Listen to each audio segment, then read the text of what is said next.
मुरादाबाद की एक खुफिया रिपोर्ट आई थी जिसमें बीजेपी को भारी नुकसान हो रहा है।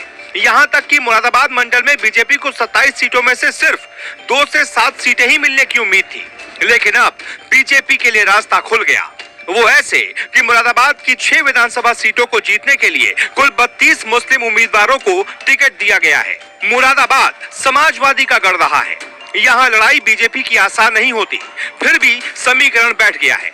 कैसे, जरा समझिए। कुल 6 सीटों में सपा बसपा ने सभी सीटों पर मुस्लिम उम्मीदवार उतार दिए। कांग्रेस ने 5 सीटों पर मुस्लिम उम्मीदवार और 1 सीट पर हिंदू उम्मीदवार उतारा। आम आदमी पार्टी और ओवैसी ने भी सभी सीटों पर मुस्लिमों को उतारा। मुरादाबाद की 6 विधानसभा सीटों पर हिंदू और मुस्लिम मतदाताओं की संख्या लगभग बराबर है।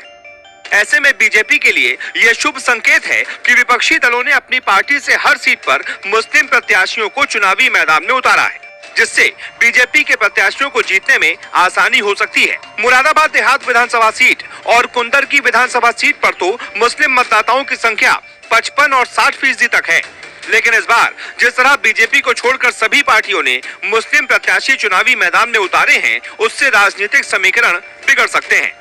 देवबंद में बीजेपी जीतेगी इसकी उम्मीद तो बीजेपी को भी नहीं थी। विरोधियों ने ही बीजेपी को जिताया। वो कैसे, हम आपको समझाते हैं। 2022 में भी कई सीटें ऐसी हैं जहां विरोधी ही बीजेपी को जिता देंगे। 2017 के विधानसभा चुनाव में समाजवादी पार्टी को मुरादाबाद जनपद की 6 विधानसभा सीटों में से 4 पर जीत हासिल हुई थी। बीजेपी 2 विधानसभा सीटों पर विजय हासिल कर पाई थी। बीजेपी कैसे जीत सकती है, इसके कुछ उदाहरण हैं। सहारनपुर जिले की एक सीट है देवबंद। यहाँ बीजेपी की जीत हुई, जबकि ये मुस्लिम बहुल सीट है। देवबंद में कुछ मुरादाबाद वाला ही समीकरण सेट हुआ था। सपा और बसपा ने अपना मुस्लिम उम्मीदवार उतारा था तो मुस्लिम वोट बढ़ गया था। यहाँ कुल 1 लाख से ज्यादा मुस्लिम वोटर हैं।